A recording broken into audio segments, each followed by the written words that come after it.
Welcome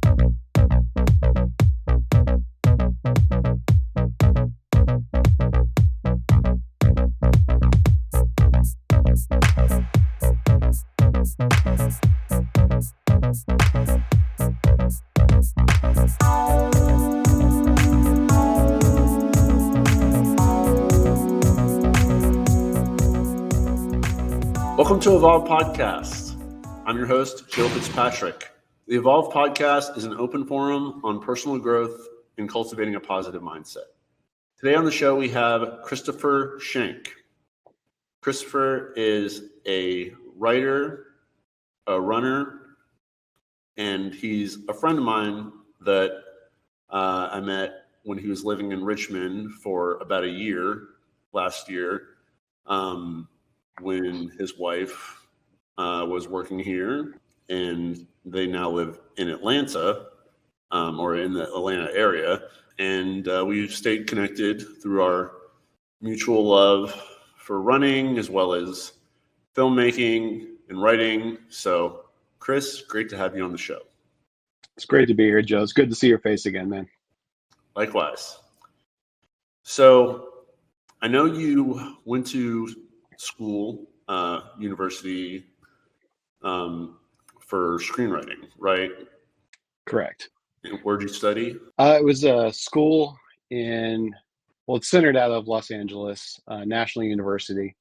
It was an online program, about 95% online. I had a 2-week residency out there where I kind of got to visit the studios, management companies, agencies, and just see how everything actually works in the business side. But I finished that up while I was in Richmond, actually, December of 2021. That's right. And was that part of your bachelor's, or was that a master's program, or just another certificate program? That was a master's program. Okay.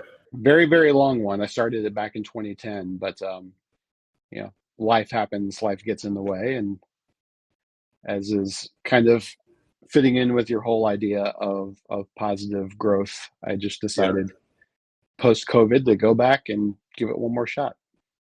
Yeah, that's great that you were able to get back into the program.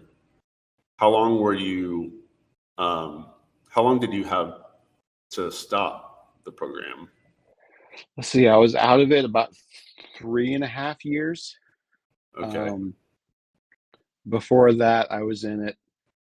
It was like a one class at a time thing for a couple of years, and then you had a year and a half to work your way through thesis. And I took that a couple of times just to kind of I had to fail a lot in order to get to the point where I was comfortable enough just taking criticism and trying to look at the script as something that exists outside of myself, not as a reflection of myself. So it took a lot of time for me just to realize, about 3.5 years and a pandemic, for me to realize that was the case. Yeah. So for your bachelor's, did you study writing as well?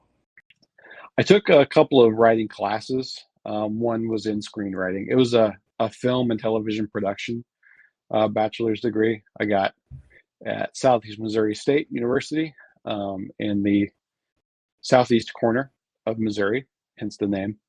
And it was mostly centered around trying to get you into the more of the corporate video ad agency side of things, as well as news.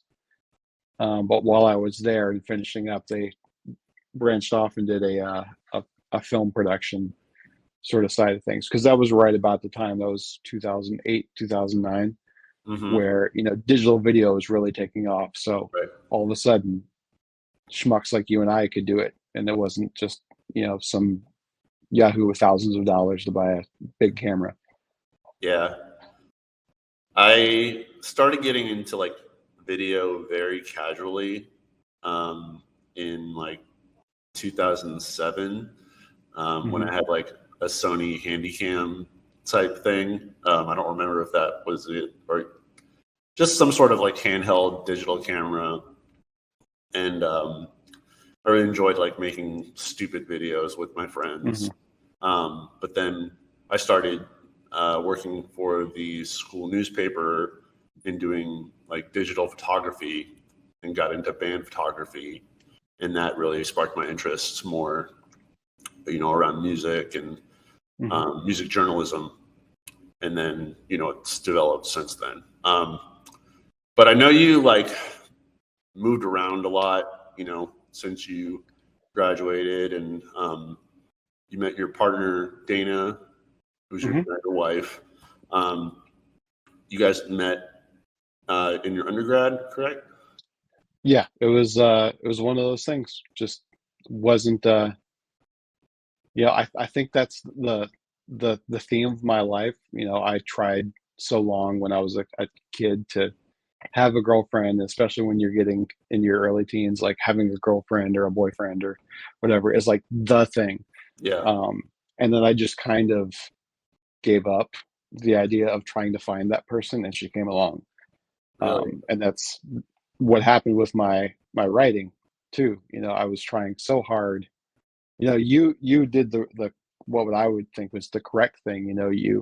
You let the medium kind of guide you into the direction that you ultimately ended up in, where I was just pushing for so long, like I have to be a filmmaker, I have to after school go to Los Angeles and be successful and blah blah, and I pushed and pushed and pushed, and I just kept failing and failing and kept giving up, feeling bad about myself, and then just kind of said whatever, and then things just kind of fell into place. Yeah. That's just how I guess it works for me. It probably works a lot for other people that way. Yeah. I mean, I relate to that feeling of like wanting to be attached to something, especially when you feel like that's part of your identity. And, not seeing success with that is troubling. And, especially when your identity is linked to that, and it makes you question like your value and your worth. And I think for me, like there have been various times in my life where I was and have been hyper focused on a specific medium. And like at the time thinking like that's the best I could do, but then through life experience and trying new things, I find I'm better at other things as well. And, I think I've been able to adapt to that. And I'm still doing that, as I know you are as well, which I think is all part of the journey, right? Right. And as far as like relationships go, I think with like meeting my wife, we met initially through Tinder, and we dated for a little while and decided we wanted to see other people. And then after dating other people, I realized, maybe I let a good thing go. And other people are the worst. They can be. Yeah. And, we reconnected on Hinge, and I asked her to give me another chance.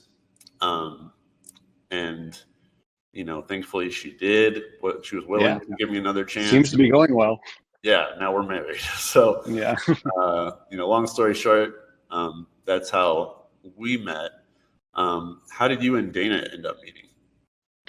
Well, we were both part of this, I don't know if you want to call it a theater guild, theater fraternity.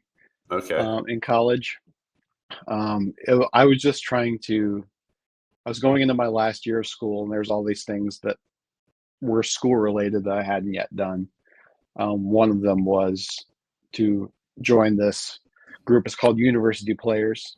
So it was just kind of like a social, also philanthropic organization that was centered around the theater department of the school. Even though I wasn't in the theater department, they were open to just people who like that kind of thing.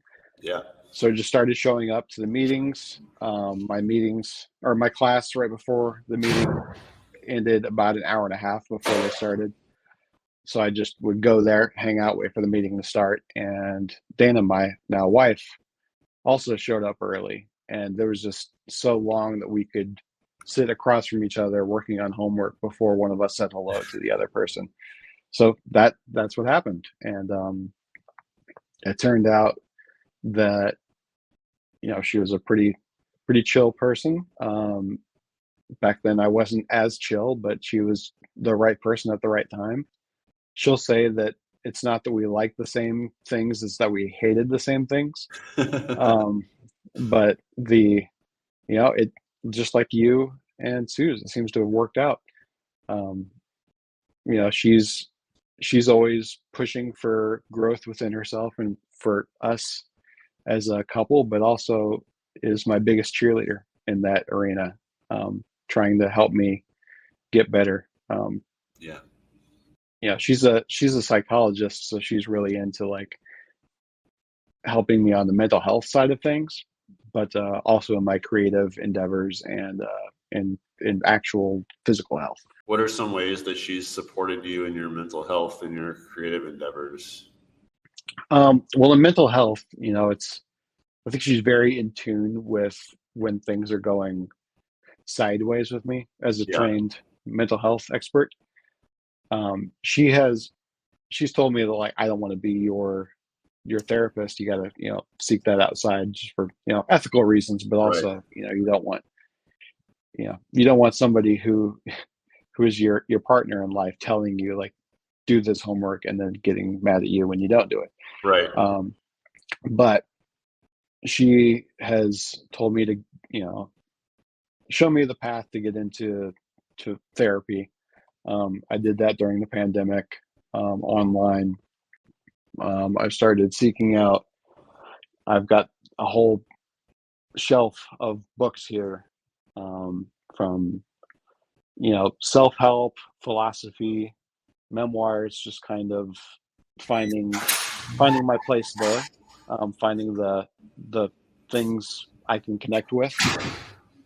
And then the creative endeavors, she's always a big proponent of putting yourself out there. Mm-hmm. And just in the past year, as you know, I've started, I finished a project and I put it out into the world in the competitions. I was a finalist in the Richmond International Film Festival screenwriting competition, screenplay competition.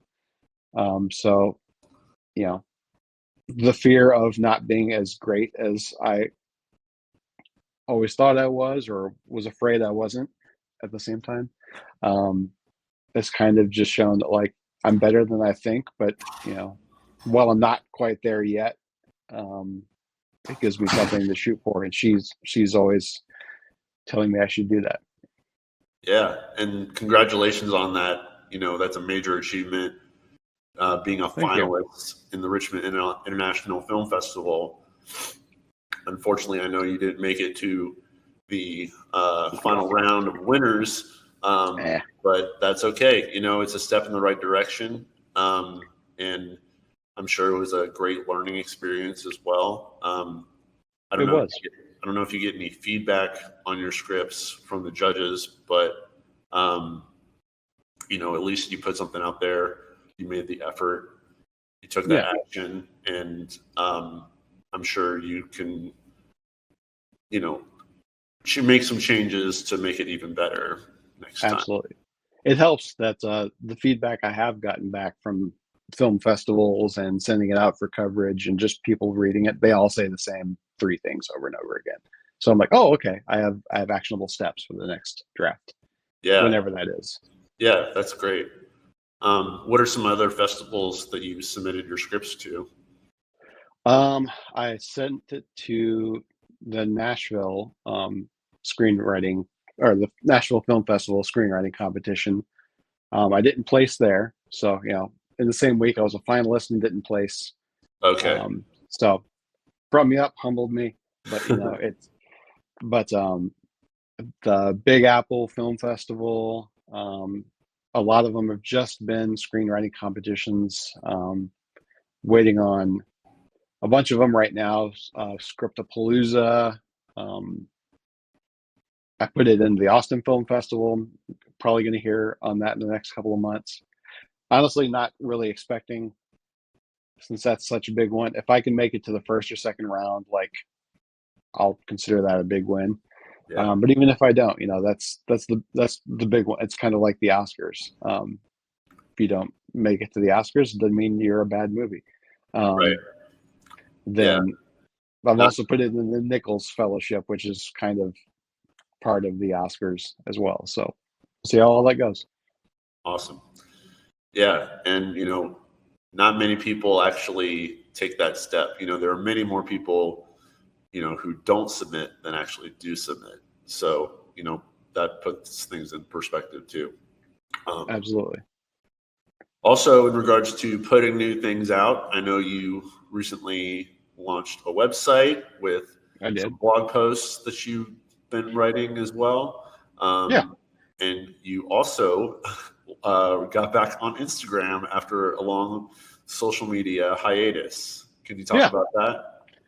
Yeah. Well, I mean, it really all's going to the same place, right? Just putting yourself out there. And then I started the website just as a way to kind of like host my projects, tell people what I'm working on. If I met somebody who's like, "What have you done?" or like, "Where can I find your work?" I can point them in a direction, because I get that a lot when I meet people. So I had that, and then I started the blog there as a means to just kind of keep writing every day. And I started folding in. I've been rereading, if you've been there, Marcus Aurelius's Meditations, and then like just picking a verse every day and just kind of reacting to it. And I'm doing that 3 times a week. I'm probably, just because of how things are stacking up, probably going to start doing that every day. But from there, I was noticing that when I would tell you or tell some other person I have a website, I'd see a couple of visitors come in. But then weeks would go by where I didn't have anybody showing up. And I don't want to get tangled up in analytics and site traffic and all that. That's not my thing. But, I put up a post about how I improved my running over the course of the past year. That's just kind of, I mean, I'm probably going to do another one before the day is out, and I'll just keep sharing my wins, but also my losses. Because I think that's important, not to curate, just to say, this is what being an artist is like. It's the high highs, it's the low lows. Yeah, I completely agree with that. People often say that social media in general, Instagram specifically, or whatever it is the highlight reel. And it's, for the most part, it is. But I think if content creators can be more transparent with showing some of the lows and not just all of the highs, that definitely makes your content more relatable and genuine. And I applaud your efforts in doing that. As far as like your writing goes on like Marcus Aurelius's Meditations, I've never read it, but I have seen some of your posts, and I think that's a great writing prompt idea, to establish that routine of writing every day and making it a meditation in its own way, meditating on the words and then sharing your thoughts on them can be really powerful. It can give a fresh perspective on the message. And, as far as website traffic goes, it's definitely important to not get hung up on that, especially as a personal blog. It's exactly what you said it is. It's a place for people to check out your work. So if they want to hire you, if they want to work with you, if they want to read some of your stuff, it's a hub for them to do that, for them to get to know you. And I mean, that's such important. You never know who's going to see it and then show it to somebody else who sees it. Yeah, exactly. Is the script that you submitted to the film festivals on there as well? You can request it. There's also a way you can contact me directly, and all you got to do is ask. I'm not secretive about it at all. I don't think anybody's out to steal my idea or anything. Yeah. If people are interested in checking it out, like, can you give me a brief synopsis of what the script is about? Sure. Well, it's based on a personal story. My brother Jeremy was killed in Iraq back in 2006, and that kind of set off a whole series of events, leading to some of the darkest times of my life. But then a couple of years later, my mom also passed away. Unrelated, she was in an accident 10 years prior to that, but it was a lot. And coming back home for her funeral was an awakening in a lot of ways, both in that I, kind of came to terms with being visibly seeing death take place in front of me, seeing her in the funeral home and all that. But also realizing that a lot of the people I'd left behind had my back the whole time. And that's what the script was about. I folded that in together with some of the mental health struggles I'd had, and then created the script called The Battles of Birdtown. Battle is the last name of the family in the script, but also, battles, fights, struggles, things like that. But it's just kind of, I created these characters that each have their own struggle in a way. Some of them centered around the same deaths, but some of them are just, things that happen to people, divorce and all that. And just, I created a character, the protagonist, who kind of sees these people as not being fine, but he's like the only person that is going through all of this, but like, there's a lot more that he can find by like connecting to people and helping, everybody helping each other out. Awesome. And I know you've been working on the script for many years now. It was part of your thesis for your master's program, right? Correct. It was actually my thesis script, but I took it and just put in everything that I kind of wanted to after thesis was over. So I just kind of built it up from the structure and sent it out. Cool. Yeah, and I know, adding personal elements to a story while, like you said earlier, trying to keep some detachment from it, so that you can make changes to the story as it is needed and as it suits the characters without feeling like you're, not saying the truth or like going against what actually happened or like how it represents you. Correct. Yeah, it's important. At least for me, it's kind of like if you've seen Inception. There's that whole thing where like the Elliot Page character goes and creates this like in the dream world, I guess, this like bridge, or whatever. And Leonardo DiCaprio's character is like, this is a real place, isn't it? Like, always just use a lamp or like or something, like never entire areas. And for me, it's kind of like that. Like if I try to make it super biographical, I lose all perspective on it, and it has to be 100% like it actually was. And that's just not healthy to receiving criticism, for one, because then you make it like this criticism is not about your story, it's criticizing your life, and that's just harder to extract yourself from. And it took me a lot of years to realize that. I almost didn't want to go into a thesis making this my story. I wanted to do something else, but they're like, my thesis committee was like, you need to make sure it's personal so you have the gas to make it through this entire year. Right. People say, write what you know, right? And a lot of that comes from personal experience. But yeah, it doesn't have to be your story necessarily. And correct. You can draw pieces of your story, and it sounds like you've done that while also incorporating other elements and other people's stories. And I think in the broader sense, that really makes it more relatable as well, sort of like we were talking about with social media. Like you want your film to be a reflection of like a broader society and not just, a one-sided perspective. Correct. Yeah. It's very important to show everything, not just in your social media, but like in your work as well. Yeah. Ugly and great, and personal and universal. And through some weird twist of fate, I found that the more personal you get, the more universal it becomes. So yeah, there's definitely truth to that. So I know you don't work as a screenwriter full time, right? You have another job that you do remotely. What job is that? I work for an education technology company called Metametrics.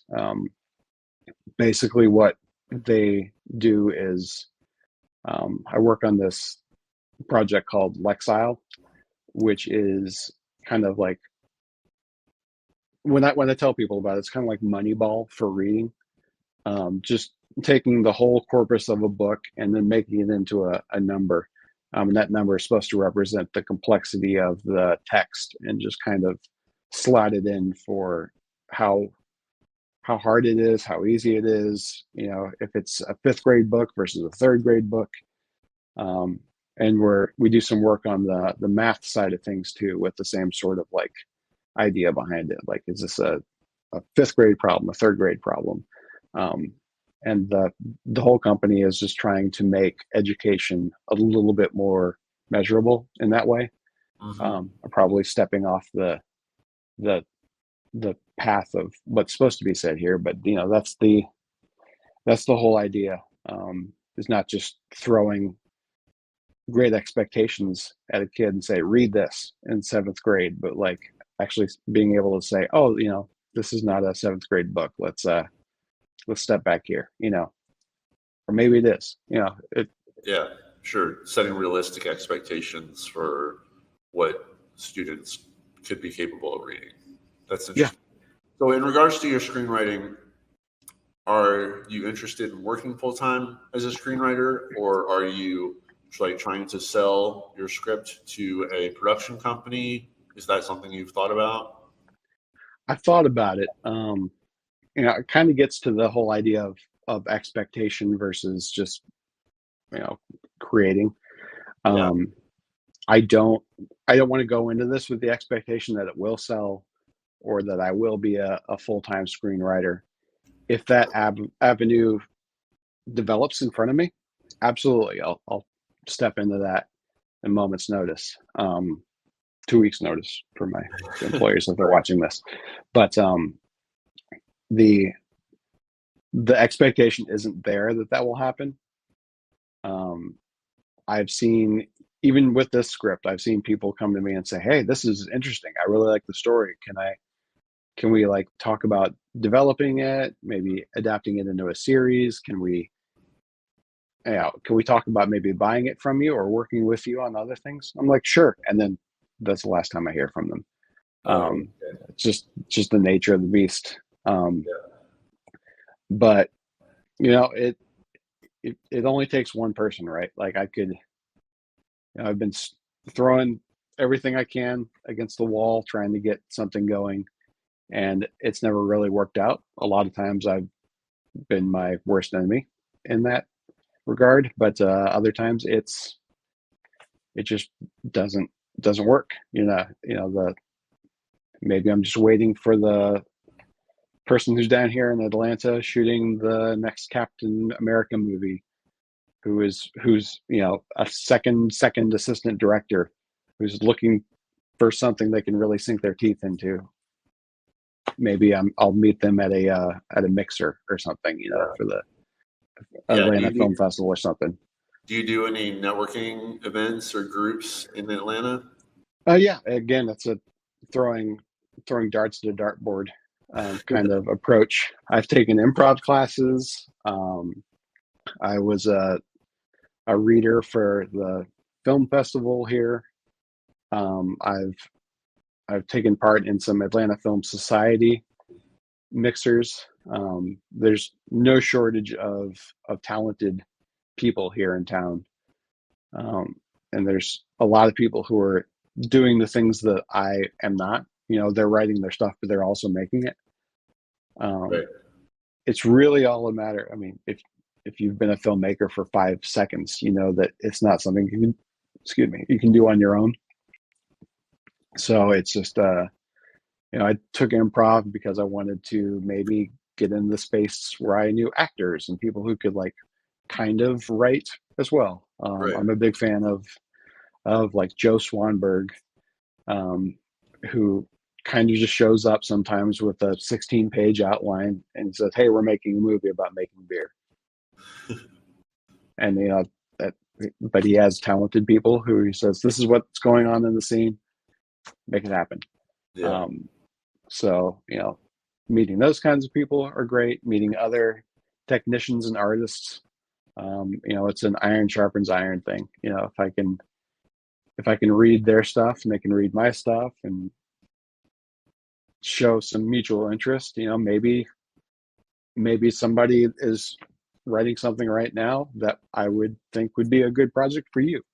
I can put this in front of you, and maybe it's not for you, but it's good for somebody else. You just kind of never know. You have to put yourself out there, not only through a website and through social media, but physically. Yeah, absolutely.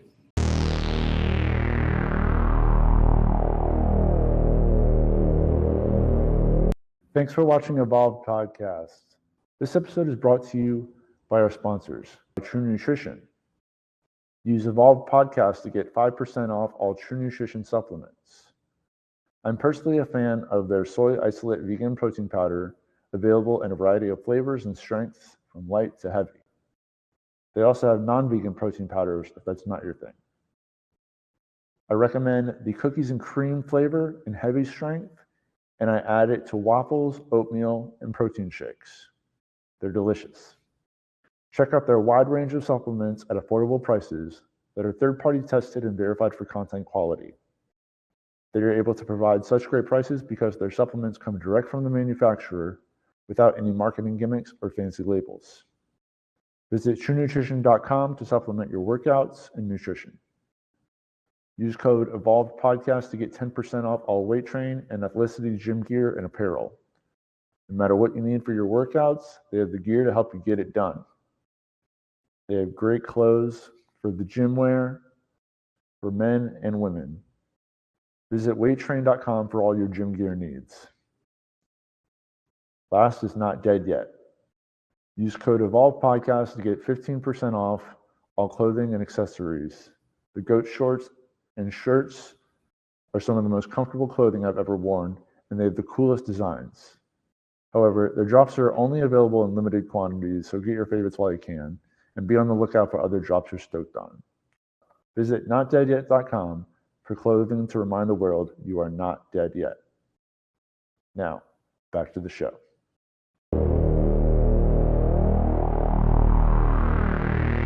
Otherwise, what's the point? Yeah, exactly. You gotta get people to see your work, but people also need to see you and get to know you, build those relationships. And, especially in the filmmaking industry, like relationships are everything. Like, it is all about who you know in, networking and career development, but especially in the film industry. So, props to you for doing that. I appreciate it. And, being in Atlanta, coincidentally, is a great place for that. So, I bet you were stoked to be moving there for that reason. How are you liking Atlanta so far? I like it a lot. People bag on the heat and the humidity down here all the time, but physically, I like being that guy. It sounds weird, but I enjoy being sweaty. It makes me feel like I'm getting stuff done. So if I can wake up into a world where it's already pretty humid and hot at 6 o'clock in the morning, great. I don't have to run far to feel like I'm getting some good running in. Yeah. And as far as the people, it's just like anywhere else I've been to in the country. There's, it's a 50-50 split of jerks versus cool people. But as long as I keep the cool people closer and kind of push the jerks a little bit further out, then fine. Right on. So I do want to talk about running but before we get there, I just have a few more questions about your screenwriting. Do you have any projects that are currently in development, like any other scripts that you're working on? Yeah, right now I'm working on a script called Wolves. Not Wolves, but Wolves. And it's kind of based on the squad that my brother was in Iraq, and just meeting those guys and kind of pulling from their personalities about how they handle a loss. I kind of folded that in with kind of like the Big Chill sort of structure. Yeah. People coming together after a death. And I'm on, I think as of this morning, I'm into the 90s. So I'm out of the valley of despair, as it were, on page count. So I'm just getting ready to wrap up the first draft of that in the next week. There's a children's book that I've been kind of working on. I want to take some of these philosophical concepts that I've learned and figure out how to teach those to children, using anthropomorphized animals and things like that, or whatever. Because I think, a lot of the stuff is stuff I wish I knew as a kid. Yeah. Not, having a sort of a space between you and reacting to things instead of like, going directly into just being upset all the time. That's kind of how my childhood was. And, if I can help one kid, that's great. Absolutely. So that's another thing I'm working on. I'm continuing to like kind of journal every day and just kind of taking the structure of like a memoir. So maybe there's something there. And then I've got a book full of ideas for the next script and people I'm working with to try to develop ideas and see what makes it to the starting line first. So that's awesome. How do you split up your time between all the writing projects that you have in development? It really comes down to just making a calendar of things. I know that, for instance, I want to finish up the first draft of this script this month. And I've planned it out to where I started by writing basically a scene a day for a month and a half. And before that, it was a month of digging into the character. And before that, it was a month of trying to get into a structure. And before that, it was just like a basic idea I was trying to beat into a 3-act sort of thing. So it's all about taking a core of idea and just expanding on it, but giving myself the room to do so, but then having a structure in place to make it actionable. And then within the course of a day, I go into it with like, I either in the mornings will be for physical exercise and the evenings will be for creative endeavors, or vice versa. That's just to give, where I'm not trying to do too much at once. Just plan out my day, plan out my week, plan out my month, and it builds and builds and builds. Yeah, progression over time. Love that. Exactly. So, like, how much time are you spending writing a day, approximately? I'm sure writing the script, sometimes it's half an hour to an hour because I'll just get the scene done and move on to the next thing. Probably about 2 hours between writing my script and writing the blog and like just journaling and things of that nature. So it's all a matter of just kind of getting all the thoughts, the chaos that's in my head out in a number of ways. And just kind of sliding that into the appropriate place. How does writing in general make you feel? Like putting your words onto paper or typing them out? How does the process of writing make you feel? It feels really good, and that's why I do it. I noticed a couple of years ago, mid-COVID, that like if I wasn't working out and creating in the same 24-hour span, I was just a mental mess. And even now, like if I take a day off from writing or reading or running or lifting, like if that isn't there in some way, I just feel like really, really down.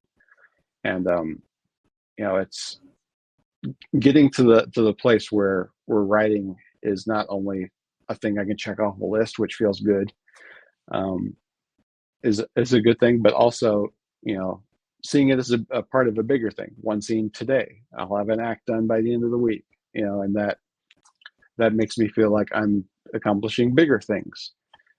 And then when I put it in the contest and I get quarterfinalists and finalists and honorable mentions and all that, that makes, that hits the dopamine as well, Right. But it's all about just doing the work is the thing. Yeah. When did you start getting into writing? Like, what was your earliest memory of doing that? I was probably 8 or 9, so over 30 years ago now. I'm a 40-year-old man. I don't know if it looks like I am, but a neighborhood friend brought over 2 things. He brought over Bill and Ted's Bogus Journey on VHS. Nice. And he also brought over Disney Adventures magazine. And in Disney Adventures magazine that month, there was a short story about time travel. And it just happened to be kind of a serendipitous thing where I saw the movie and I'm like, oh, for some reason, like I've watched movies before, but this is the first one I remember seeing it and be like, oh, people made this.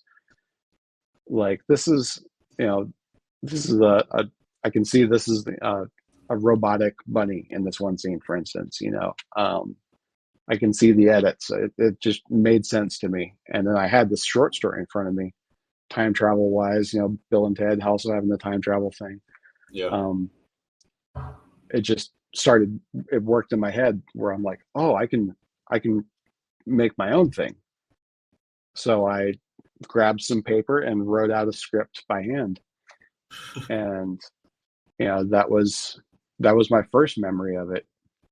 And ever since then, I've always had probably too big of ideas for an independent filmmaker. I remember when I was like 12 years old, I had an idea about a terrorist group that put a nuclear device in every state, and every day that they didn't get their demands met, they would set off another one.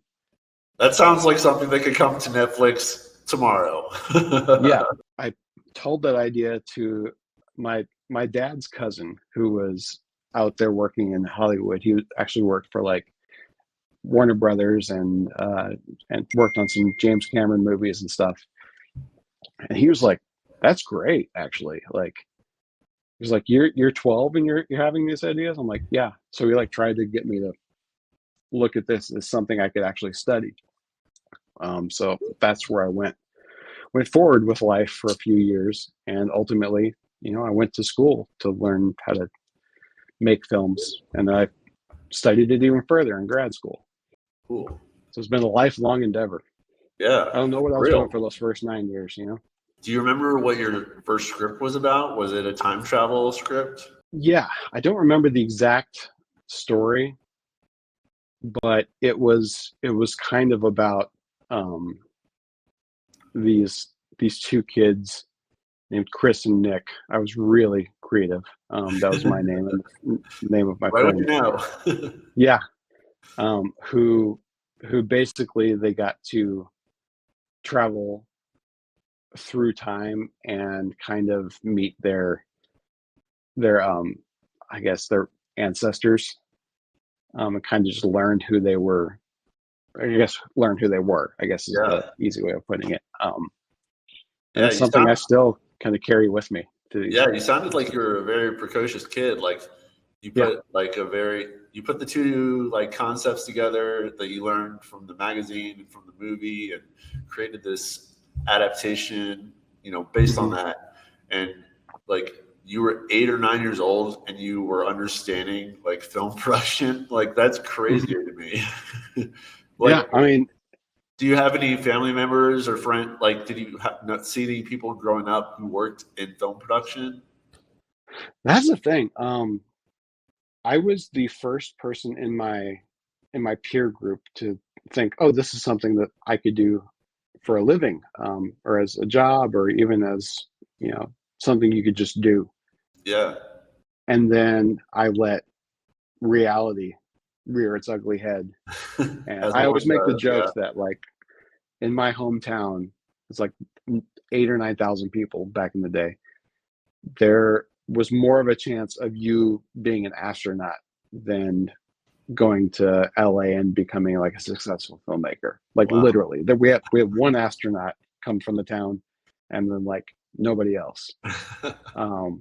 But as I got older, I was like, well, maybe I'm going to go to school to be a lawyer. Maybe I'll go to school to be a teacher. Right. I mean, those are great jobs. Practical But jobs. I just, I was thinking too practically. And that's always been the struggle, like trying to think in real terms versus like being a dreamer. And I've always been a dreamer, which is probably why I'm 40 years old and sitting here in a Hawaiian shirt, on the cusp of a midlife crisis, Yeah. Well, personally, I think the shirt looks great, and you're following what you're passionate about, and I think that's really powerful. Thankfully, there's been a renaissance in careers, within the past 20 years, and people are getting, famous and making money on TikTok. So anything is possible. Yeah, I've met some of those people, and I'm like, I've watched their dogs. I'm like, this is how you live, and you make a career on TikTok, and they're like, yeah, yeah, it's pretty crazy. So that's awesome to hear, that you've been pursuing this dream since you were a kid, and you're still doing it and seeing success from it. So yeah, that's amazing. I hope it continues to improve, and one of these scripts can become a movie or a TV show someday. Yeah, we'll see how it goes. Right. So running. I know you are a big runner, starting to be more of a big runner, and you recently did a 10K for the 4th of July, and you ran the same race last year, and you were able to improve your time with some training program. Can you tell me about that? Yeah, I don't want to get into the sponsored ad part of my world here, but I guess the whole thing, I've been a modest runner for 10 years. It's just always something that I would do for a while, and then I'd fall off, and I come back to it and fall off. But last year, coming up on middle age, went to the doctor. Doctor says, hey, you're overweight, your bad cholesterol is too high, and your good cholesterol is too low. Your blood pressure is like gonna have a heart attack any day kind of level. I'm like, so what do we do? Do I go on medicine? He's like, no, you just eat better and work out. So I literally went home that day, and my wife had been listening to these podcasts talking about this program called MetPro, where they kind of dial in your nutrition. You work with a trainer that tells you this is what you're doing lifting wise. And when I have that kind of accountability, not only to myself but to my partner, and also to a third person, it's pretty easy for me to fall in line with it while I'm forming habits. Right. So that's what I did. And last year I went into the Peachtree Road Race, which is the 10K you were talking about, having done the same type of thing, just like running on and off, trying to fit a bunch of training into the month preceding the race, which is never a good idea. And I'd done a 6-mile run the June before that, that's called the Toccoa Run, which is, if you've seen Band of Brothers, that mountain that they run up and down in their training camp. It's not too far from where I live now. So I did that, and I did that again this year, and both times I improved my time by 10 to 15 minutes. So, it seems to be working. I'm down 15 pounds from when I started. My blood pressure is way down. My bad cholesterol is down. My good cholesterol is up. Everything is where it needs to be. And, I'm hitting middle age with good habits. And I'm going to be doing the Honolulu Marathon in December. Awesome. So that's the next hurdle. And I'm kind of in a time between training plans right now, where I'm just trying to build up the endurance to get multiple digit runs behind me, 10 miles plus. Yeah, it's a process, man. I've run off and on as well, and I did my first marathon in 2019. I attempted another marathon in 2021, but I didn't finish because my knees were hurting so bad, and I couldn't run. I felt like I couldn't run or walk. I was really struggling. So I really want to do another marathon, and I think I'm going to aim to do one in 2024. But I know your wife, Dana, she's a big runner, and she does triathlons as well. Is she going to be running the marathon with you? Correct. She'll be running the marathon, not necessarily with you. She's faster than I am. She's a foot shorter than I am, but she will probably. I mean, her first marathon she did it in like 4:59. My first one was like 6:36. Yeah, I'm right there with you. So like she can bust out some miles. She's a lot more educated and a lot more disciplined on this stuff than I am, but I'm getting there. Yeah. So I'm hoping to dip into maybe the high fives this year. If it's 5 hour 59 or lower, great. I definitely think you can do it. So tell me more about the coach you're working with. How long have you been working with them? Well, I've been working with MetPro since, I want to say it was the 1st of December we decided to start. And it's been, I'm not going to lie to you. Some parts of it are a struggle. There are times where they cut my carbs down to nothing, and I just think I'm depressed all the time. Yeah. But there are also times where the carbs come back, and all of a sudden I'm really happy, and I'm starting to understand that there's a connection between mind and body. So it's just about, they give you the structure.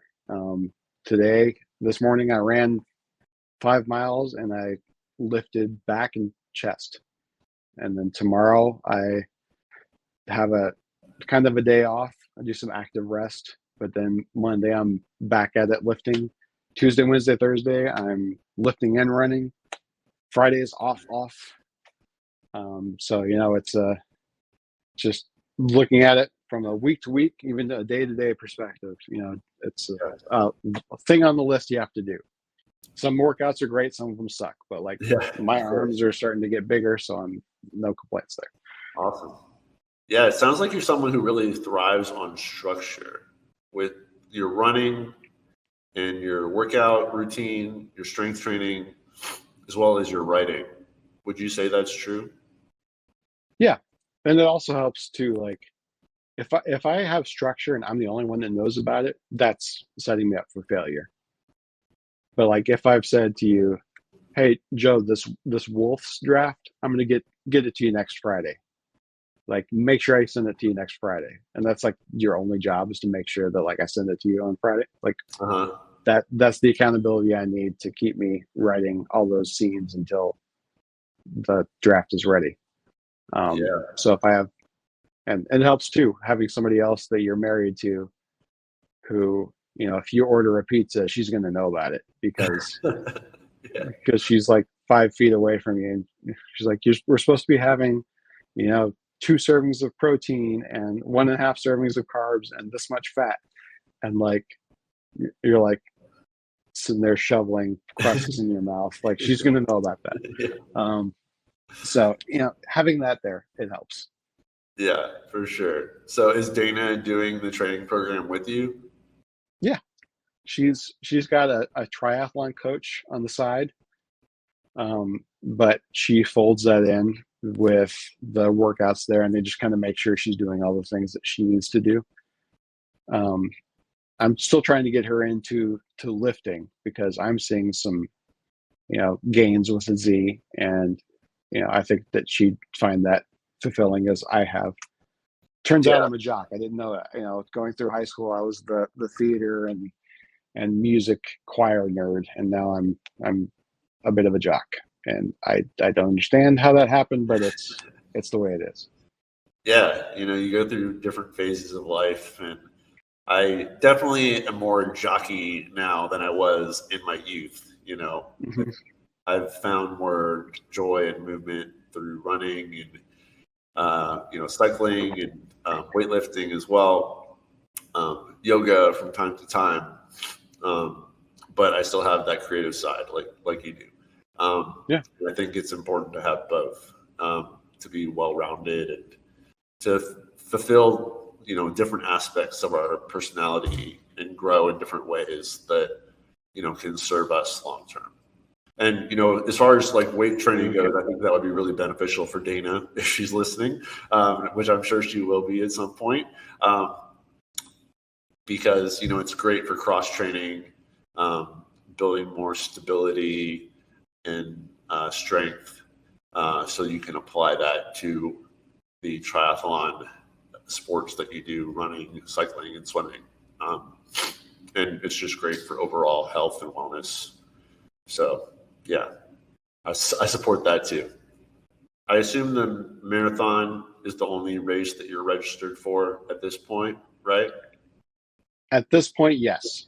Probably by the time this airs, I will be in a different race, just because I need to test out my fueling strategy and all that. Heading into that one might be in early October. Okay, cool. Good luck. So as far as like nutrition goes and fueling for your races, what sort of nutrition are you following right now? Right now it's very sort of rounded approach. Like in the mornings, just to get my feet to hit the ground, I have oatmeal, and just kind of bomb myself with carbs, I guess there. But I put in some plant protein, a little bit of peanut butter, and that's honestly my favorite meal of the day. It's the only one that really has any taste, because for lunch I'm having some sort of bland, unseasoned protein and rice and carrots, also unseasoned, and that's usually my dinner as well. And then what sort of protein? It varies. Sometimes it's tofu, sometimes it's chicken, sometimes it just kind of varies on what I need to have that week and what we just end up buying at the store. So it can go back and forth, but I have flavor first thing in the morning and then nothing else for the rest of the day. Are you not allowed to season your food? I can. Sometimes I do, but I'm also very. I know that I tend to get kind of addicted to things, so that's why I don't drink anymore. It's why I don't partake in illicit substances, but it's also why I don't season my food sometimes, because like if I put cheese on my meals, then like, oh, they're going to be great, and I'm going to want cheese and more cheese and more cheese and more cheese. Or if it's even if it's something like a little seasoning from the store, it'll just become a thing where that I start using it so much that it actually starts adding nutrition to the macros. I just find that it's better for me to look at food sometimes as just fuel, and treat it as such. And from time to time, I still find a meal to enjoy and I partake, but still, I'm eating a snack in the early morning and in the mid afternoon so I can make it to the next hurdle and make it to the end of the day, as it were. Yeah. Well, what are your thoughts on 0-calorie hot sauce like Frank's, for example? I don't much care for hot sauce. Really? Okay. Really, that's what it comes down to. I've tried a bunch of different things. I'm just, hot sauce has never been my thing. I grew up in an area where like ranch dressing was a food group. So that's kind of where my brain goes. That said, I'll eat, put a little bit of ketchup on things in the zero to low calorie kind of ways from time to time, but it's just a matter of what goes with what. Right. When did you quit drinking? This year will be 10 years at the end of the year. Congratulations. Appreciate that. I actually just wrote a thing about that this morning in my blog entry. I'm well ahead of where I'm supposed to be, so this one will go up in January. But it was just a thing where in college I just did it because that's what you do when you're in college. Yeah. And then after my brother passed away, it became a way to kind of like run away from grief, and it also became a way for me to kind of, I don't know, socialize. I liked the guy that I was when I was drunk. And then that quickly became, I can only like myself when I'm drunk. And then, yeah. And then I started tapering off, and I met my now wife. It became from being an everyday thing and an every night thing to just being a couple times a week. I would go out and drink with my friends. To when we moved away, I wasn't getting drunk at all. And then I just stopped. And that was December 31st, 2013 is when I took my last drink. And I remember it. It was a Red Stripe. And then next morning I woke up, I'm like, yeah, I'm not going to do that again. I didn't enjoy that one bit. Yeah. Yeah. Very interesting. I resonate with that very much. I started drinking in college as well. I was someone who considered themselves to be straight edge until my freshman year of college. I didn't drink or do drugs or like party or anything like that. I didn't even lose my virginity until I was a sophomore in college. So I wasn't having sex either. So you're just like straight edge by default. Yeah, basically, because I was just a sheltered kid, and I was never invited to parties, and I didn't really have access to it or have a curiosity about it until it was made more accessible to me. And when I got to college, I was more exposed to it, and I was 20, turning 21 soon, and I decided I wanted to start drinking. Made that decision a few days before my sophomore year, and I think as a result of that brought out some things in me that I liked. It lowered my inhibitions. It gave me a false sense of confidence, which helped me to, get out of my head. I struggled with insecurity, so it helped me feel a little less insecure, and that helped me with getting girls and trying to feel like the party guy or whatever. And probably no mistake that you started drinking and then you lost your virginity shortly thereafter. Yeah, right. But I think it brought out the bad side of me too, because I had these sheltered tendencies, and alcohol wasn't really talked about in my childhood So it was sort of like shameful in some ways, I guess. Drinking to excess, definitely. And when I started doing that, my parents were concerned for my health and my well-being, and then I got all this legal trouble, like starting with the underage possession of alcohol to drunk in public to a DUI after college, and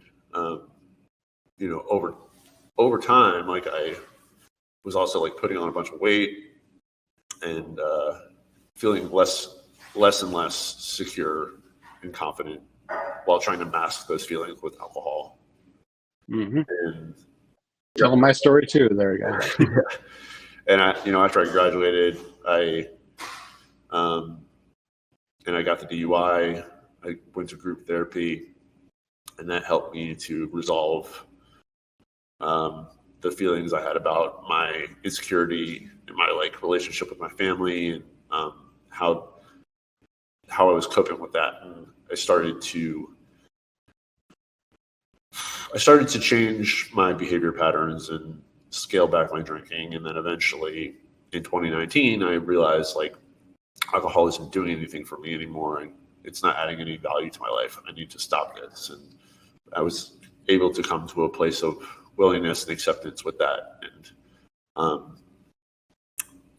I've been living much happier and healthier since then, because I don't have alcohol holding me back from doing what I want to do. And, a lot of that is physical activity.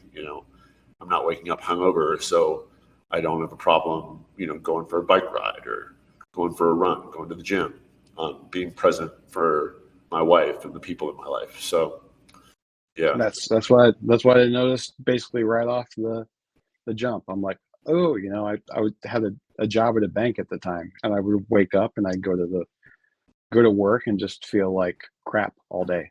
Right. And once I didn't have that, just that lingering sense of terribleness around, I started being a lot more successful. I started taking more control of my life. It's amazing what you can do when you're not bound by your behaviors, right? Yeah, absolutely.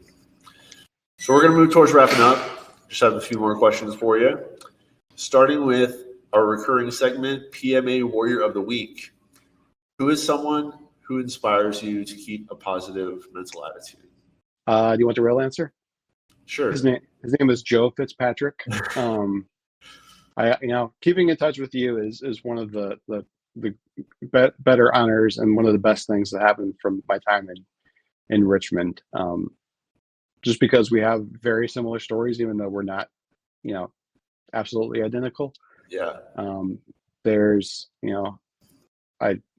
from the time I spend on social media and from the time we've talked about it, and you show me pictures, like what you've been able to do by keeping positive and just kind of going at it full bore is very inspiring. And people like you are also big inspirations for me. I'll never do triathlons again. I did one and I swore it off, but Lionel Sanders, big one for me, because he got out of a dark place by taking control with physical activity. But right. My entire bookshelf is full of people who inspire me. I have a third person would be the author Ryan Holiday. If you've read any of his stuff or watched him on YouTube, it's just he's got the kind of mindset that I try to dial into every day. So it's a good, between you and him and us, some other people, it's a good sort of true north to point oneself towards. I love that. And I'm honored to be on that list of people, whether I'm at the top or just in there somewhere. They're great people. And Ryan Holiday especially is a fantastic writer, and I see a lot of similarities between you and him.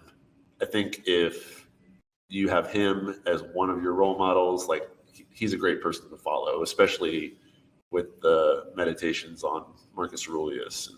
I'm honored to be among the list of people that inspire you too. So thank you. Yeah.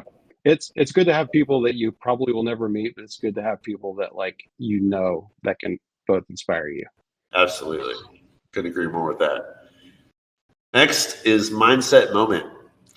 What is a quote or phrase that you use to help you stay positive in difficult circumstances? Well, my personal mantra is be the fire.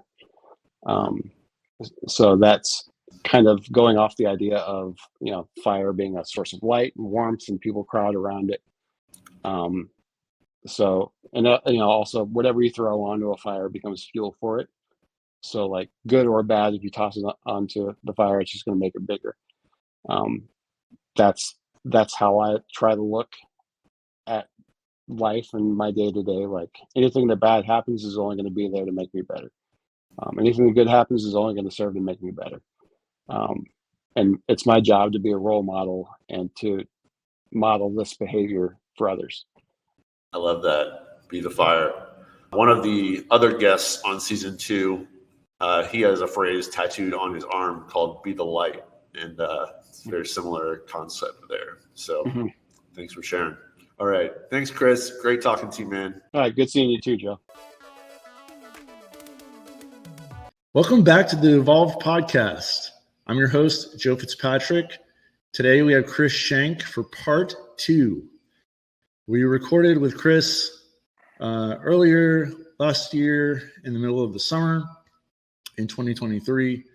So I wanted to get an update on all the stuff Chris has been doing, from his relationship to social media and deactivating his website to his athletic pursuits, from running and participating in various races, as well as training with some endurance and strength training. So, Chris, welcome back. Can you just give me an update on your scripts and the film festivals that we talked about in our last conversation?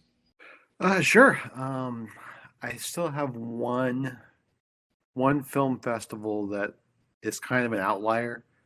Kind of like how the Grammys tend to work, that where you have all the nominations and then like the awards are way in the future. This one is coming up in April, but so far it's been a learning process with entering my work really for the first time, getting feedback on it, figuring out where my blind spots are, having people for the first time that aren't friends, that aren't beholden to me in any way, just kind of see what they think of the story and move that into different scripts, different ideas that I might have, such as like, the dialogue, tending to be a little bit on the nose, things like that. So it's all stuff I'm working on, subsequent ideas. So are you still revising your feature that you've been submitting to the festivals? It's pretty much locked for the time being. I'm always open to going back and revisiting it if I can find a different sort of way into it. It's being that it's very autobiographical, I don't want to fall back into the trap of thinking that my way is the only way. Right. That's really kind of what was the issue for a decade plus, is just I would take the idea of the movie that I saw most recently and template it onto the script, and it didn't really offer a lot of room for introspection. It was just move forward, and that it's a long-winded way of saying, yeah, I'm open to revisiting it. I don't have any plans on doing so just yet, but all the ideas that I've written a couple of more scripts. I'm working on a couple of more. There's there's kind of a through line, similar themes.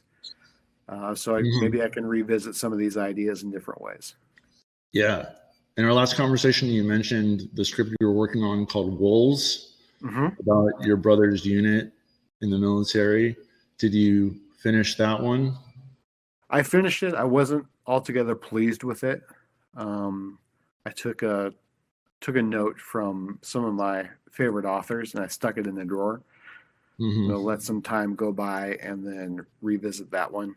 Meanwhile, I did some traveling, and in my travels, I was shown different parts of the country, different sort of vibes, different ideas.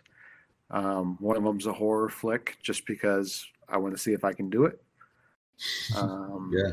And then there's another idea that I've been working on that is semi-biographical, kind of in early stages on it, iterating it.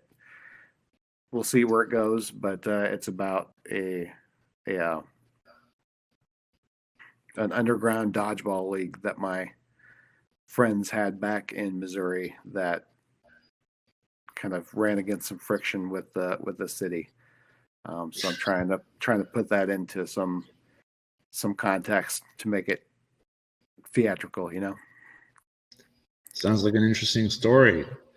Yeah. And can you give us some more details about like the horror film and like what the context is for that? Sure. Well, my wife and I went to visit some friends in California. We went off to Joshua Tree, and that was I almost don't want to call it a culture, but definitely a vibe that was completely new. Mm-hmm. And there were just, you think of the kinds of people that spring to mind when you think of Joshua Tree. It's, desert people. And there are definitely those kinds of folks out there. It's adjacent to a Marine base, so there's always a lot of like political back and forth. But in the middle of it, there's a guy who built a structure that he believes is kind of like the center marker of the universe, like this point in Joshua Tree or in the desert outside of Joshua Tree in the Yucca Valley is the center of the universe. And just the basic idea of that is it's a metaphysical story about, what if that held some weight. Mm-hmm. And the idea that creative people are always kind of drawn out there. I guess just to have a change of scenery, like what if that's not a coincidence? Like what if the universe is pulling creation toward its center so that it can create something brand new, create a brand new universe. So Interesting. it's it's an idea I'm playing with. I saw the movie Velvet Buzzsaw, and I thought that there's not really a bad guy in that movie. There's just a bunch of bad people that all end up getting taken in by this spiritual force, and so that kind of stuck in my head, and I templated that onto a new idea set in Joshua Tree. So the spiritual force that's driving people to Joshua Tree would end up somehow causing their demise. Is that the general idea? Yeah, because not only that, but a lot of people disappear out there, and there's no shortage of books on that kind of thing. But people will just go out in the desert to hike, or they'll have a trip or something like that, and they'll never be seen again. And it's almost to the point where it seems like people just kind of accept that's the cost of doing business. And the idea that I have is that these people aren't disappearing; they're being transformed into the trees, themselves. which are, cactuses, and they hold water, they hold life. Kind of that idea. But it's a playground that I've not really visited in the past, and it's exciting. So that's it's definitely something that I can see myself spending quite a bit of time on instead of burning out. That's what happened with wolves. I had an idea, it was set in stone. I broke it out into scenes, I knew what the characters were, and I played it out, and it just ran out of steam. Well, that's the story of the film industry, man. I mean, you and I both know that a lot of ideas, start in a great place, but if there's not enough steam and interest behind it, it falls flat on its face more times than it actually makes it, into production. Major kudos to you for challenging yourself to explore new genres and new storylines outside of your comfort zone. It definitely speaks to you wanting to be a more experienced writer and, try new things, which can be difficult. Yeah. I mean, that's really what it's all about, right? Is you have to try different things, to try different muscle groups to grow.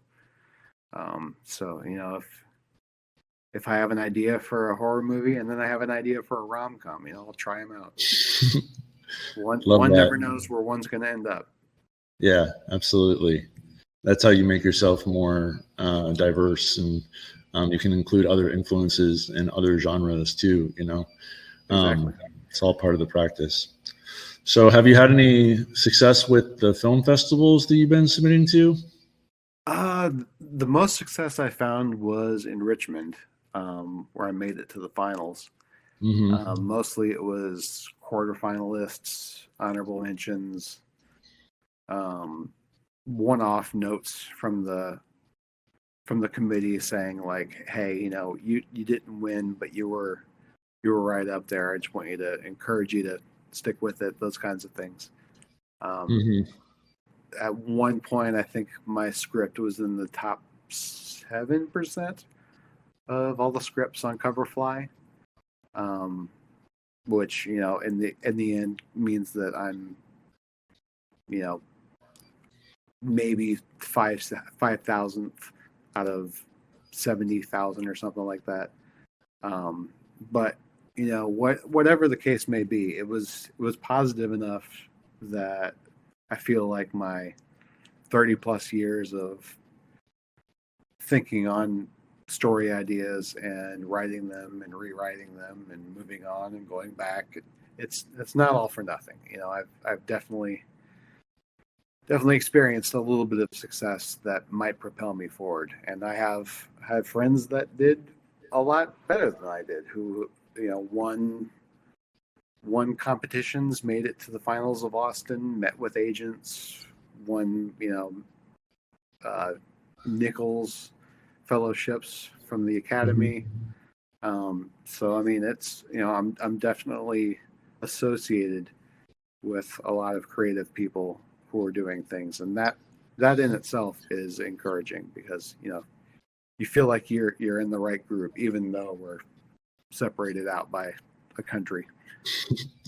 Yeah, and the more people you surround yourself with that are doing the type of work that you aspire to, like, that raises your standard of like what you're trying to achieve. And you can support each other through your creativity together, and help. That's the ball game. It's really helping you put in the reps to like become a better screenwriter, right? Exactly right. Yeah. Awesome, man. So next, I want to talk about your social media and website deactivation. You were offline for many years. You decided to start your website and get back on Instagram. And then it seemed like shortly after we had our conversation, you decided to deactivate both of them. So correct. Can we talk about why you decided to do that and where you're at with it? I mean, really, it came down to just the type of person I am when it comes to, especially on socials. I was just on Instagram, but I would obsessively check it with any sort of downtime that I had. Uncomfortable moments where I'm waiting for something to load up at work, or just, bored. I would go on there and refresh, and I'd find myself hanging out, not really doing much, not being productive. And with the website, it was me obsessively checking the metrics of the site, seeing the same 3 or 4 IP addresses pop up time and time again, being like, oh, my reach isn't there. I need to go out there and promote myself more. I need to give the people more of what they want insofar as the types of content that I'm putting out there that, seems to be getting a bigger audience. I see a little bit of a spike in viewership, but even the most viewed blogs and websites on there, the web pages, were low 2 digits. It was really a matter of, I was going like basically one verse at a time through Marcus Aurelius's Meditations, and I'd write the verse out and then react to it. And I think that maybe had 3 or 4 people, like I said, that were interested in just checking it out, but no comments, nothing. It became a thing where I could get just as much writing it in a journal. So that's what I've been doing, is, just reacting to what I've been reading and keeping a commonplace book. So, it does the same thing for me, and it doesn't make me a jerk when it comes to checking out my own quantitative data, So you're doing the same thing, but you're keeping it offline. Yeah, and I'm open to the idea of going back if I think it'll be useful. It's just toxic for me. It just, it makes me a worse person, so I try to disengage from it. And I don't know how to disengage with it half. So I just go all in or all out. Yeah. I think a lot of things about that, but I get where you're coming from. I know that there are times when I definitely am checking Instagram or other social media, but primarily Instagram, impulsively, and it does take away from your productivity if you don't have a clear purpose of what you're supposed to do for that day. And of course, it could also take away from time spent with your loved ones, whether that's your wife, your girlfriend, your family, your friends. We see it more commonly every day, like a group of people hanging out, but they're on their phones, and I am just as guilty of this as anyone.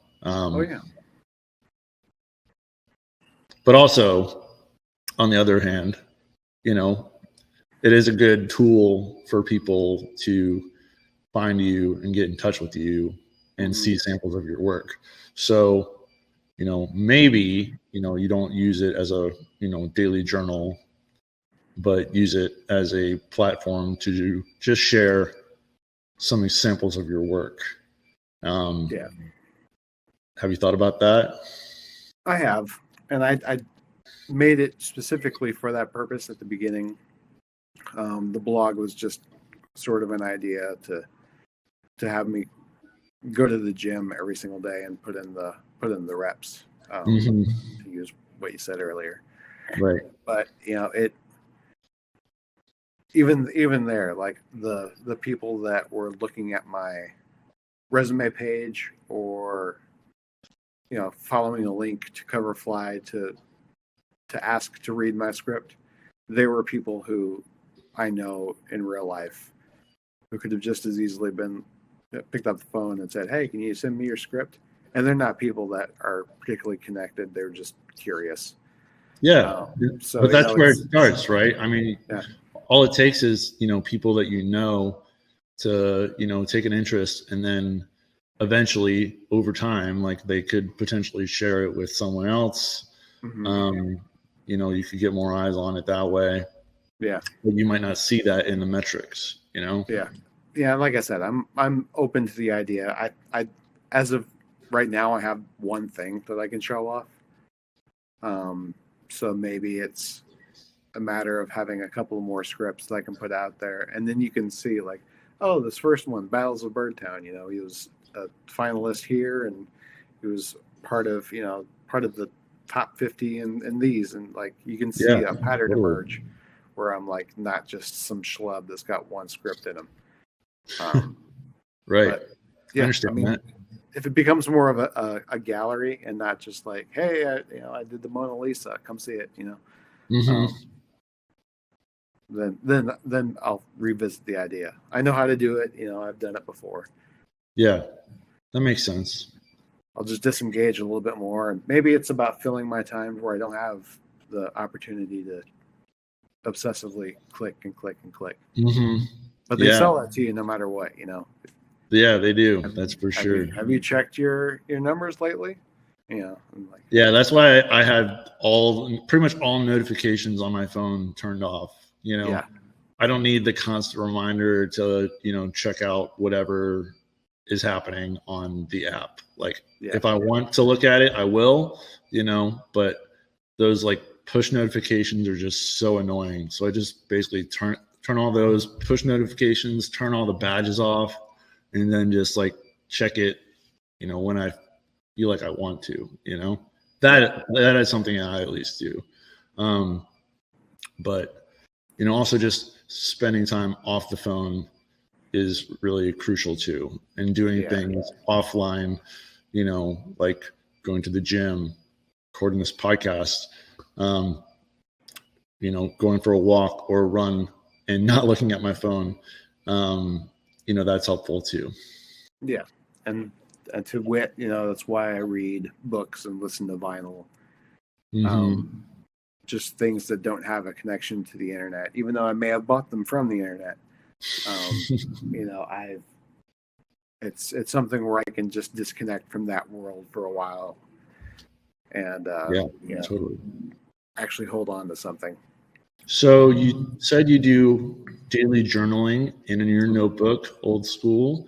Are there any other current writing practices that you do daily, weekly, monthly, and so on? I try to do some writing every single day, even if it's total crap and I end up deleting it the next day. This week I've been working on that dodgeball idea. Mm-hmm. I got stuck last night, so I just started just writing what my thoughts were, free form in real time, and then I ended up on an idea that I'm chasing that may move the idea out of a biographical setting and make it more something that would be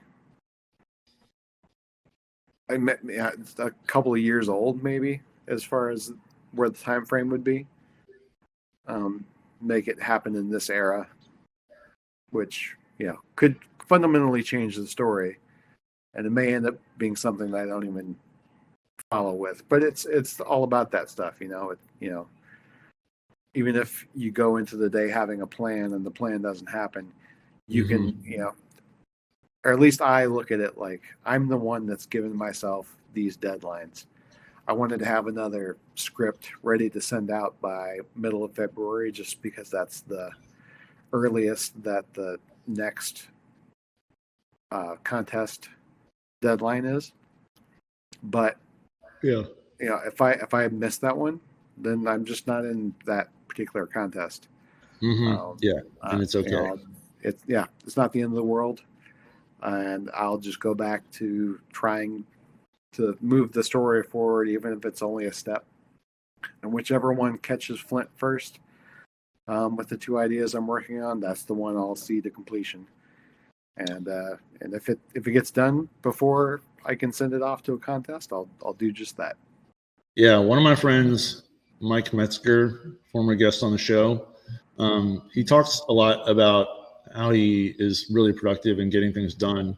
And one of his practices is picking 2 things to do that are like the most important things for your day, and making sure you get those 2 things done, and then have 8 things that would be nice to do, other things on your to-do list that are lower priority. Yeah. And that way you can at least get 2 or more things done, and continue to tackle, knocking off that to-do list. So yeah, that's something that sounds like could be helpful for you. Maybe you're already doing it. I think we touched on this a little bit in the last part, but the things that I found that keep me balanced are physical fitness and creative exercise. Mm-hmm. So if I'm putting those 2 things in my day, even if everything else is not there or incomplete or whatever, like it's those 2 things will keep me in the right headspace. A bad workout's better than no workout. Bad That's pages are better than blank pages. Yep. At least you're doing something. At least you're putting in the work. Absolutely. Mm-hmm. So I want to jump ahead in my schedule of what we were going to talk about MetPro, your coaching platform that you were using. You started it in December of last year. Yep. It's now a little over a year later. How are you at with that? How are things going with that? From a strict weight standpoint, I've crept back up, but I'm a lot stronger than I was when I started. Awesome. I think the term was skinny fat, and now I'm more lean than anything. I've got pecs, I've got shoulders, I've got arms. My legs still leave something to be desired, but that's just part of being a runner, I think. And but we're moving into a phase now where it's not quite time for me to start training for another marathon, but the last one's over, so we're focused in on composition changes and dialing in the nutrition again. Not not starting the year with bad habits, and focusing more on the strength aspects to where maybe I can make some positive changes in how I look. And then once I hop back in the summer to training for the marathon again, I'm doing that with a slighter frame, and I'm not carrying around as many pounds. That's great. So are you still working with MetPro? Yeah. Okay. And you've been happy with their services? I have, yeah. I talk to my coach at least once a week. Even over the holidays, he was pretty good about just, even if it was just a little, hey, how you doing, text in the middle of his day. We're at the point now where I'll discuss goals with him, and if I'm having issues with food, or if I'm going through my day without a whole lot of energy, or if I'm not feeling well, I can talk to him about it, but mostly it's just a check-in at this point. We know how my body reacts to different activities and foods and stuff like that. So we're past the self-learning stage. Now we're in the more self-actualization. Love that. How much weight have you lost? At one point, I started out, I think, at 207, and I got down to like 188 at one point. Wow, awesome. And then now I'm at 202, I think, this morning. But again, you see the pictures of me a year ago, and you see the pictures of me now, and like there's muscle where there wasn't muscle before. I'm also 6'3", so 200 pounds is like, it's all right, Yeah, you wear it pretty well. Yeah, I'd love to see those before and after photos. Yeah, I'll see if I can dig them up. Yeah. So, did your training with MetPro, did that include your running training that you were doing? It didn't before, but it does now. I worked in tandem with Met Pro and a coach for a little while. Mm-hmm. And then I started following the Nike Run Club app as Right. the miles crept back in, just because I don't know, the dollars became more of an issue a little bit further on. Mm-hmm. So it's definitely worked with whatever it is I'm getting my coaching from. Let's see if we can fold that in. And he makes adjustments, my coach, on like, if I have higher mileage weeks, I'm also eating more food. On speed days or long run days, I'm eating, fueling more early in the morning for those, that kind of thing. Mm-hmm. Yeah, and I'm sure you're trying to be strategic about spacing out your running workouts and your strength training workouts so you can recover effectively for that, right? Mm-hmm. Yeah, the days I do legs and even to some degree core are the days where I'm not doing as much lifting. Mm-hmm. But I am lifting a lot more these days. So, it's all about putting the right things on the right days. I only have one day off a week, and even that's an active rest day. So Awesome, it is man. what it is. Yeah, that's great. So last time we talked about the race that you're going to do in October. Can you tell us about that, how that went? You may have been talking about, were we talking about the Honolulu Marathon last time? I believe you said there was a race in October. There's a race coming up in October this year, Okay. 2024, that I'm going to take part in. It's the Marine Corps Marathon. It's just a bucket list race that I've always wanted to do since I knew about running as a thing that somebody could be a part of. Before we get there, I want to talk about your previous marathon that you just did. It was in, was it in November or December? It was December 10th. All right. And it was the Honolulu Marathon. I believe Dana, your wife, did it with you as well. Yes. But she was doing it at a different pace, which we talked about before.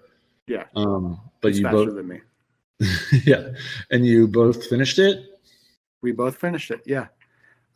It was a pretty grueling day. This is the first year I went into a race actually having trained for it. Mm-hmm. It made the race seem a lot smaller, not just in the amount of participants, but I knew where the turns were, where the miles were, hazards to look for, things like that. That being said, there are always variables in the race. This year, it was no wind, no breeze, so that made the second half of the race particularly grueling for everybody. Even the elites were slower by their normal standards. But I tried to, my first couple of races were in 6:30. I tried to get under 6, and I ended up at 5:58. So awesome. Right there, just making strides in the correct direction.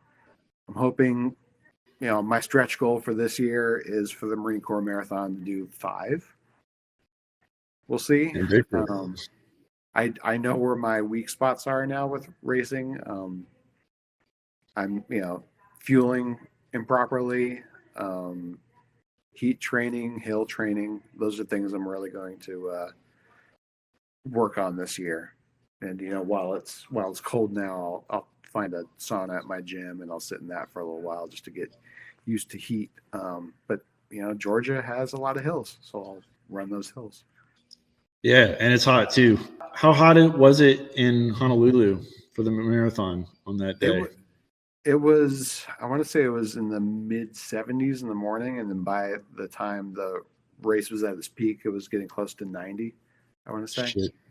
Okay, yeah, that's tough. With no wind. Damn. I had the hydration vest on, 2 bottles in the front, and the compartment in the back that I had the hose coming out of. So I had enough water, but I still took water whenever it was offered to me. And oh yeah, had gels that I could take every 45 minutes or so. So, I did what I could there, but I think my biggest deal was that I'm used to having like oatmeal with protein powder and peanut butter in the morning. That's usually my breakfast.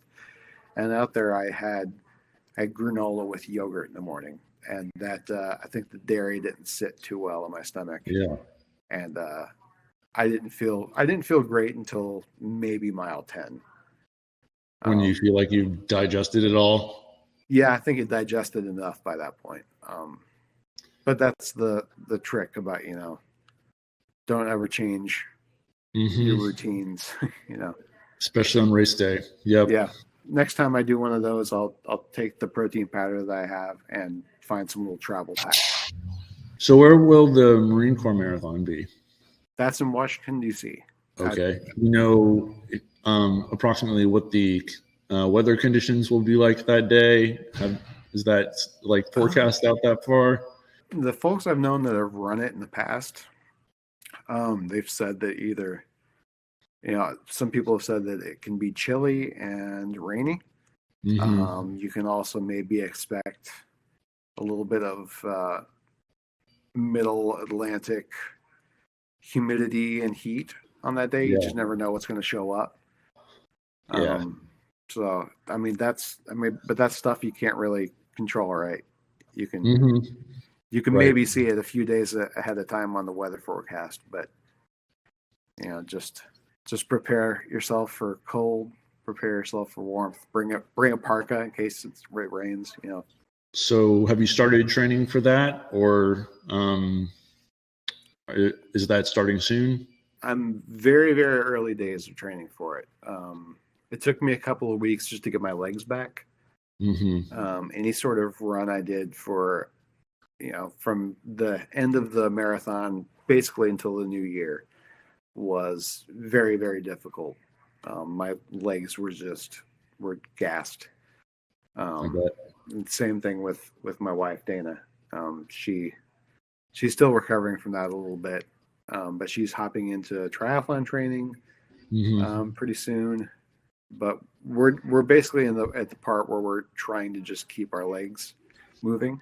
And I have a 10K coming up in June. She'll be maybe joining me for that, my wife, and it'll be out in Toccoa, Georgia, at the Currahee Mountain, the mountain they ran up and down in Band of Brothers. So that's 3 miles up, 3 miles down, and then the next month we have the Peachtree Road Race, which is another 10K. That's a road race, but it still has a lot of hills. So we're starting training for that in one way or another here in the next couple of weeks, just so we can prepare for our best those 2 days. But then especially once the Peachtree hits, I'll be right in the middle of marathon training for the big one. Awesome, man. Did you guys get to explore Hawaii while you were out there for the marathon? Yeah, for the most part, we stayed in the Waikiki area. We've been out there before and, rented a car. And this time we went out there by ourselves, whereas in the past we went with family.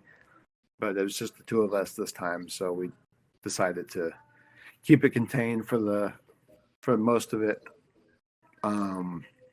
Do some exploring in that part of town that we don't normally get to really carve out all that much.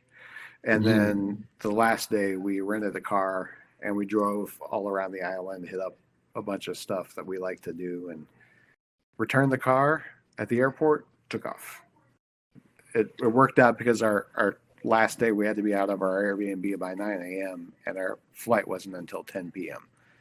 So we had 13 hours to play, essentially. I'm sure you guys did something fun. Yeah, we went to a MacNut farm. We went around the eastern part of the island, went up to the North Shore, and it ended up working out because by the time we got back to the airport, it was getting close to 7. So it was a full day, but full day of rain. So that made it for wasn't as Well, great as it could have been, but yeah, sounds like an awesome trip. Sounds like you made the most of it. Yeah, I'm not surprised one bit.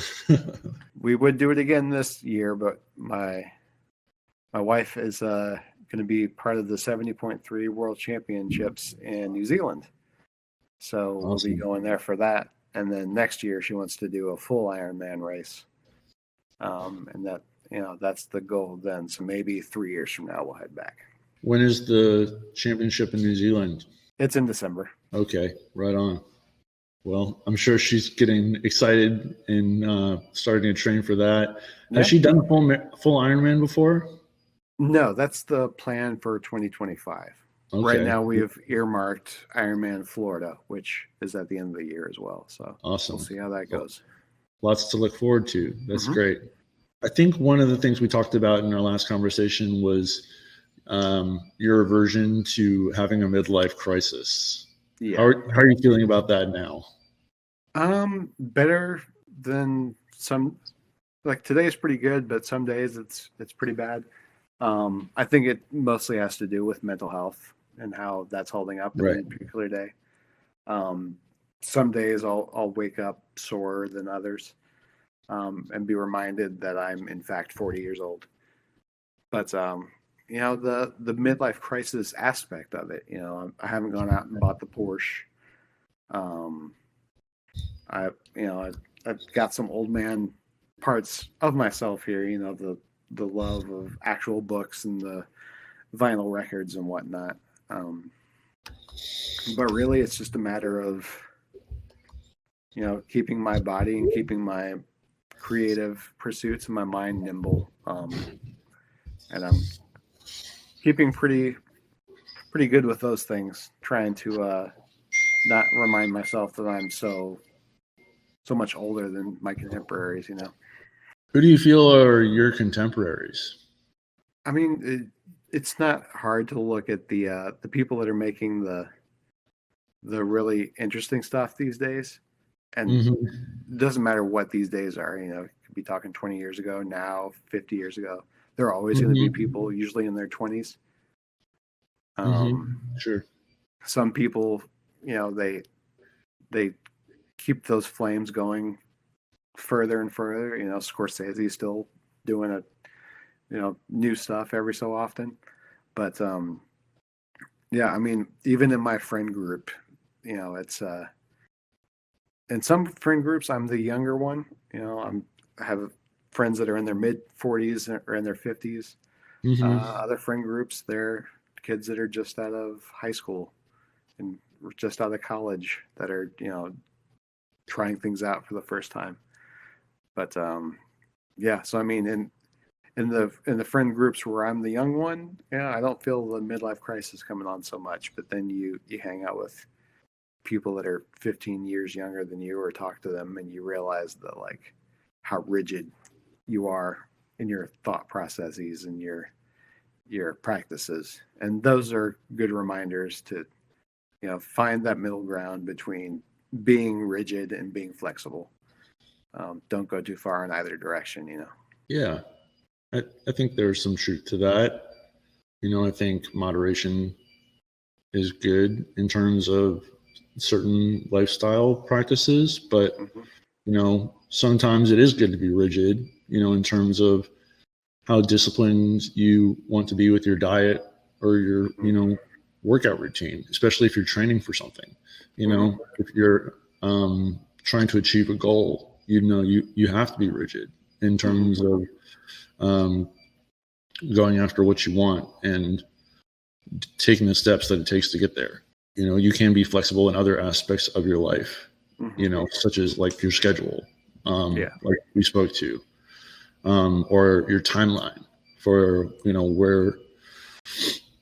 where you want to go in your life. That's somewhat arbitrary, based on life events and, how things play out for you.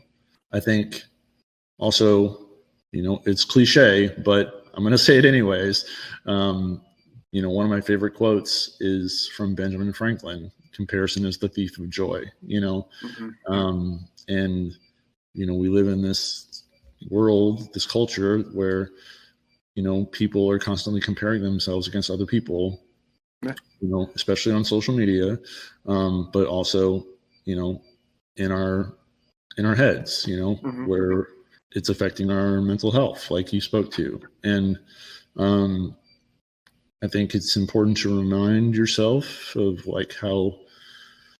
who you are as a person and who you are as a creator, and know that your work has value, and don't get too focused on what other people are doing, and just focus on what you're doing. How can you do it better? And just focus on that. You and I are never going to be Martin Scorsese, at least not now.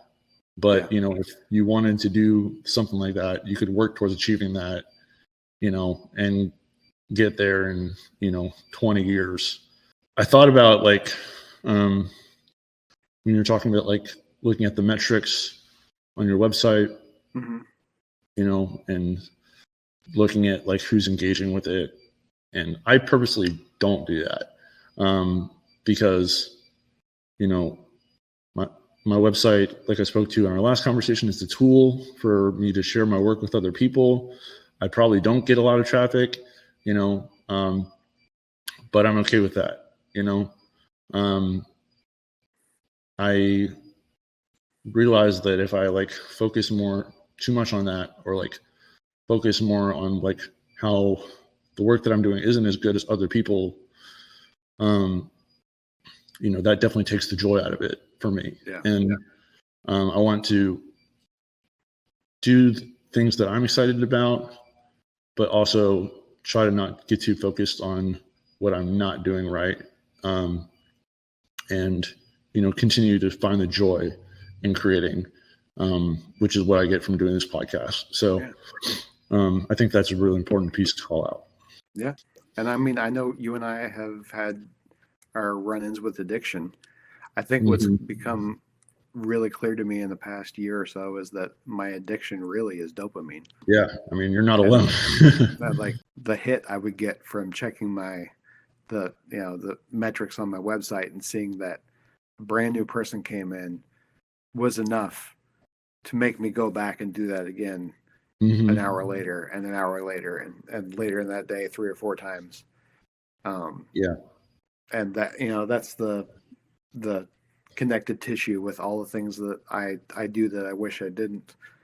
And that's really what, you can call it a dopamine detox, you can call it slow living, you can call it whatever you want, but that's the stuff that I try to stay away from.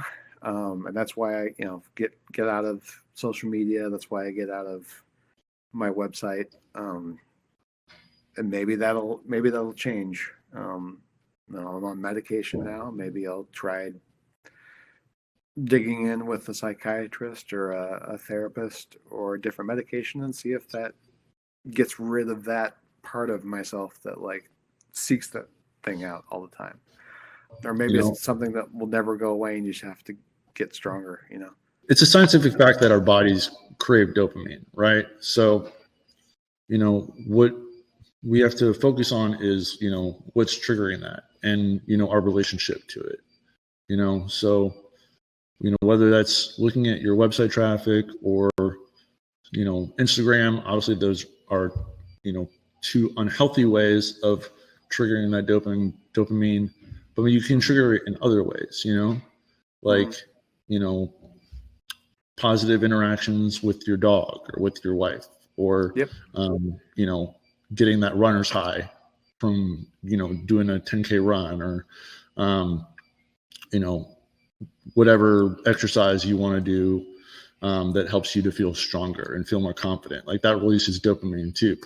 And that's why the more you do those things, your body starts to want to do them more because of that dopamine release. Yeah. That's why you crave sugary foods, because it gets you that really quick.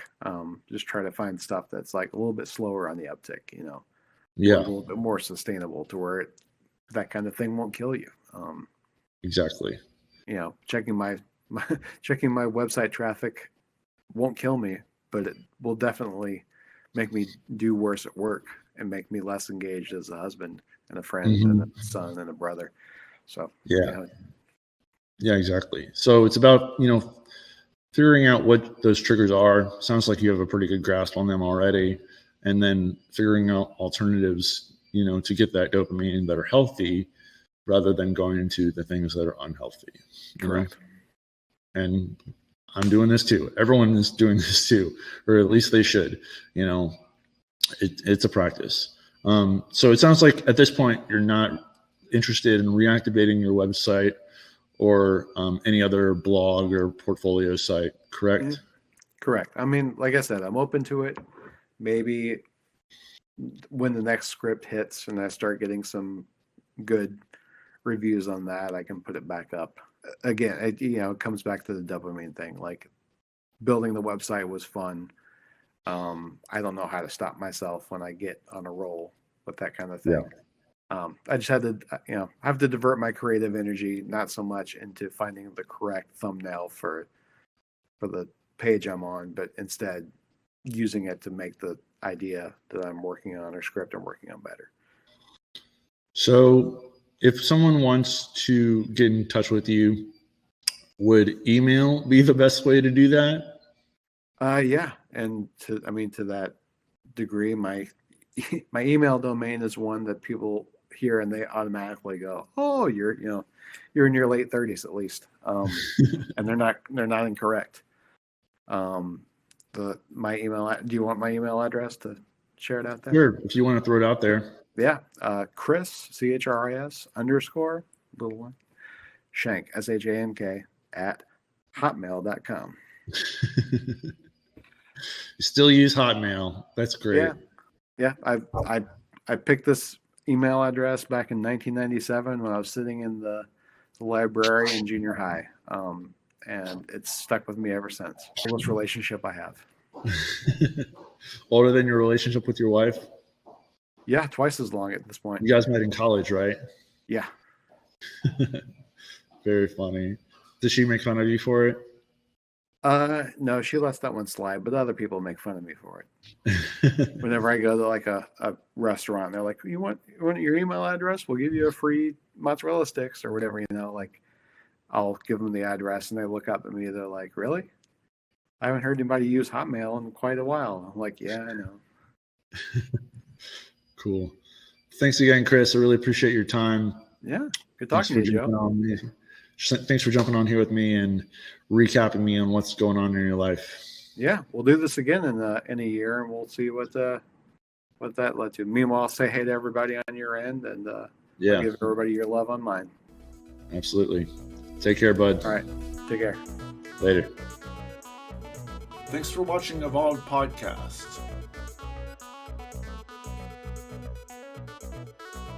Follow at evolvedpodcast.co on Instagram for weekly updates. Subscribe to Evolve Podcast on YouTube, Spotify, and Apple Podcasts, and like your favorite episodes. Production and editing by Joe Fitzpatrick. Our theme music, Endless Cruise, is written and performed by Fingers, spelled F1NG3RS.